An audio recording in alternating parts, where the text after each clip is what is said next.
Hey guys, Star77 Productions here, back at you with another review video. And as always, you can follow the link in the description to purchase these products on Amazon and help our channel grow. Today we're going to be looking at a Lenovo laptop that is right above the $500 price point, which is usually where I like to stick to when it comes to a personal computer. Especially if you're not going to be doing any hardcore gaming on it, or quite a bit of video editing work or something very taxing. This price point and these specs should be just fine for most of us out there, and it is an awesome computer. This is the Lenovo IdeaPad Slim 5. So yeah, it is super slim and super lightweight, as you can see here. I went with the matte blue, which is quite nice, and the 16-inch. I think it's 15.6. And I went with the AMD Ryzen chip CPU set, which is pretty good. Yeah, you can also get these in a variety of other CPU sets, like Intel. I believe the Intel one in this price range is going to either be like the i5 or maybe even the i7. I think they're on about 13th gen. And those are going to be maybe octa-core or deca-core, 8 or 10 cores. They're going to be a little bit slower as far as the gigahertz, but definitely have more cores compared to the one I went with, which is the Ryzen 5 7th gen, and it's got a 6-core in it. I went with AMD. I just personally like that company. I use them in my gaming PC. I have the Ryzen 5, and I think it's a 5th gen, and it does all the hardcore gaming I could ask for. So I knew that a Ryzen 5 7th gen and this one with 6 cores was going to be just fine for everyday needs. It is super fast, and even with that turbo boost up to like 4.5 gigahertz, it's going to be able to handle just about anything you throw at it. So let's get into some of these detailed specs.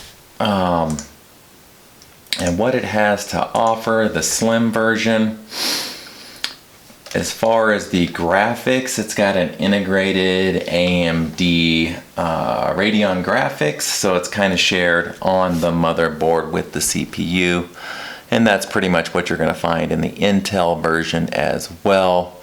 They're just going to be an onboard, not designated GPU in there. So it's going to be able to handle light gaming, like maybe Minecraft or Geometry Dash or World of Warcraft, or anything that is kind of set on those light graphics gaming mode, and be able to handle 4K and video quality quite nicely. Nothing to worry about. And we can watch a short clip here, kind of show you the video capability.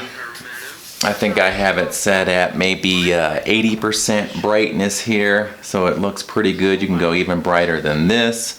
It's got an awesome anti-glare screen. It does not have the touch capabilities. I don't really find I use that too much anyways, but it does have very good anti-glare. Can stream up to 4K. And I've really enjoyed watching video on this laptop quite a bit. Everything's crystal clear and pops quite nicely.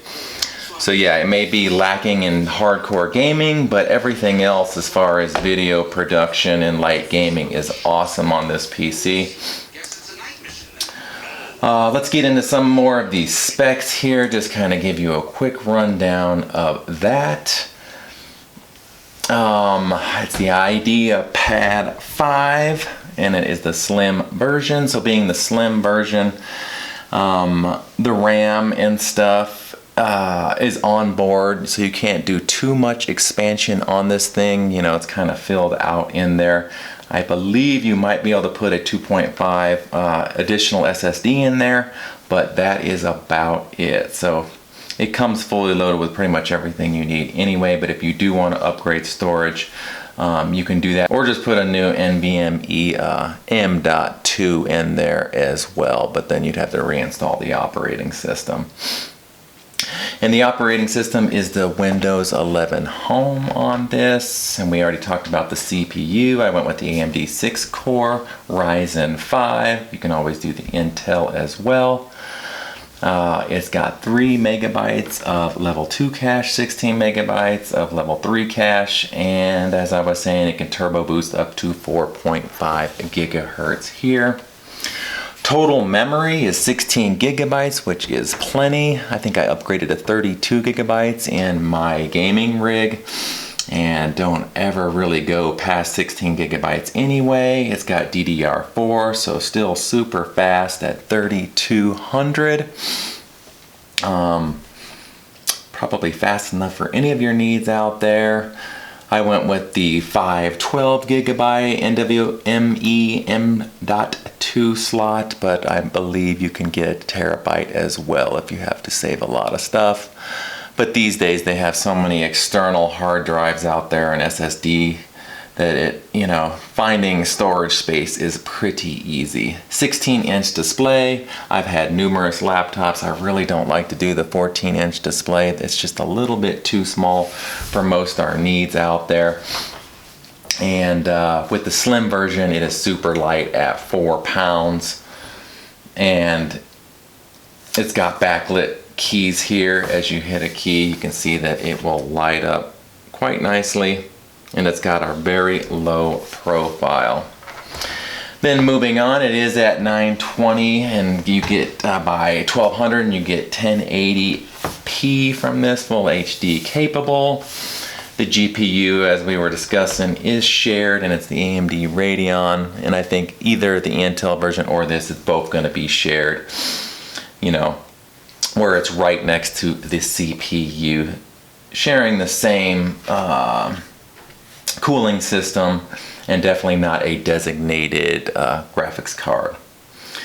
And then you got some expansion slots. You have plenty of USBs, HDMI, one audio jack. It's got the biometric fingerprint scanner right here, which works very well. Bluetooth 5.0, and then comes with all the Wi-Fi connections you need. And that is kind of what I was looking for in a laptop. Something that is cool looking, slim, has a backlit keyboard, has pretty good processing speed. As long as you have 6 cores or more, that should suffice. And one of the main things is a long battery life. So they have a couple Lenovo's in the $400 price point, maybe even $350. But a lot of those that I was looking at only had a 2-cell, what was it? I think it was 38 amps battery, and that advertises like a 7-hour battery life. So that is just not going to cut it. If they advertise 7 hours of battery, you probably only get 5. This one is a 3-cell battery at 54 amps, I believe, maybe even 58. But they advertise 10 hours on this, and I find that I get about 8 in total, which is awesome because that allows you to do a full day of work. 8 hours, you can be anywhere in the house or anywhere in the office all day, and then just charge it at night and you're ready to go the next day. A couple other cool things here is that it has a gigantic speaker set up through here. You can see it goes all the way across here. So I am never lacking in sound quality here. It's super loud. And it sounds pretty good. It is definitely pretty good audio. The mouse pad is pretty good. It does not have those 2 extra bars here for a left click and a right click. You just have to do them down here. It does not have one of those red mouse pads here in the center either. So that's something to consider. I don't use those too much, but it's okay. And then it is definitely pretty durable. I have the X1 Carbon for my work laptop. It's got carbon fiber, super durable. This is only the 14 inch. So I don't think it's going to be quite as durable as that or as fast as the X1 Carbon. But then again, that's like a $1,500 laptop that I just use for work. This one is a great personal PC at that price point that, a lot of people are trying to stay at. Let me make sure I discussed everything. We'll discuss maybe some of the cons here. I said it was 4 pounds. It's got the anti-glare. Let's see what else here. And it is low blue light certified. So, if you don't have your awesome blue light blocking glasses, this won't be too bad because it's anti-glare and it has low blue light visibility. So that'll help quite a bit. It says military grade durability and rapid charging with the USB-C as well. Some of the cons of this thing, I couldn't find too many, of course, because I did a lot of research on this.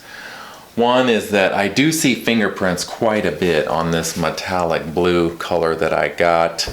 So you might have to wipe that down a little bit more often than any other laptops out there. It just really seems to hold those smudges. I'm not exactly sure why, but you will have to wipe it down a little bit more. Since it's such a slim and lightweight PC, I do find that the profile for the keys is pretty low. So it takes a little getting used to since they are recessed in there quite a bit. You do get used to it, and once that backlight comes on, then it really helps. And I haven't had too many problems. So you're gonna have maybe a little bit of that to contend with. And then what else is a con? Maybe, whenever you get a new computer, you're going to have Lenovo adware, just like with, Dell adware and some of the other big manufacturers trying to push, antivirus products like that. But, just X out of those or do what you will, and it's kind of minimal, so it's not too bad.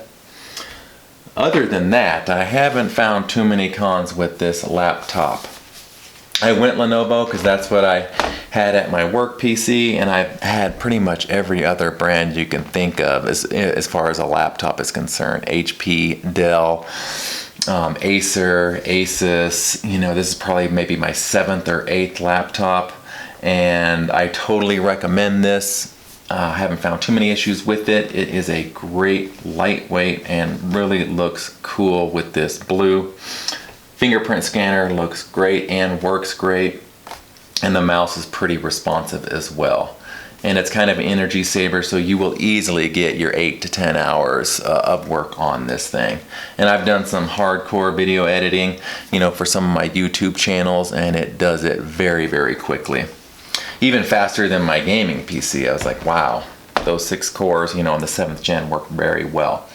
So definitely, give this video a like and a thumbs up. Subscribe if you can, and follow the links. I'll have a couple versions of this, but they're all going to be about that $500, maybe getting close to $600 price range, and she should be a perfect, intermediate, maybe even close to advanced type laptop for you out there. So thanks again for watching, and you guys take care.